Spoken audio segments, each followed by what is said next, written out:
dilakukan untuk menjaga jalinan silaturahmi. Harapan kami para lulusan bisa berkarya secara profesional sebagai lulusan akademi kesehatan di mana nilai-nilai Islami diinternalisasikan di dalamnya. Kami juga berharap para lulusan bisa berkarya di atas landasan spirit dan etik Islam. Saudara-saudara juga akan memasuki dunia kerja dan berkehidupan bermasyarakat. Kehidupan yang akan saudara-saudara hadapi adalah dunia yang sangat kompleks, sehingga dalam kecerdasan saudara-saudara memiliki baik kecerdasan spiritual, intelektual, sosial, dan emosional berdasarkan nilai-nilai keadilan Islami.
sudah ke-18, angkatan ke-18 Akademi Kesehatan Pemerintah Kabupaten Aceh Utara dengan 2 prodi keperawatan berjumlah 156 orang, prodi kebidanan berjumlah 178 orang. Total keseluruhan lebih kurang 327 orang. Ini merupakan angkatan terakhir dan ini juga berakhir di Akademi Kesehatan Pemerintah Kabupaten Aceh Utara. Selanjutnya kita akan bergabung ke Poltekkes Kemenkes RI, yaitu Poltekkes Aceh.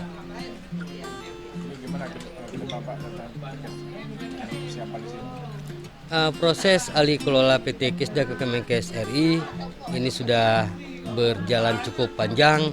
Dimulai dari 2018 kita dilakukan visitasi, kemudian diterima di Kemenkes, kemudian ada penyerahan BAST yang diserahkan itu personil, aset, dan mahasiswa. Maka dari itu mungkin untuk tahun 2019 ajaran 2019-2020 kita sudah alih kelola ke PT Kemenkes RI. Ini jurusan apa aja, Pak? Tetap Pak, masih jurusan prodi keperawatan dan prodi kebidanan, masih 2 prodi yang kita kelola.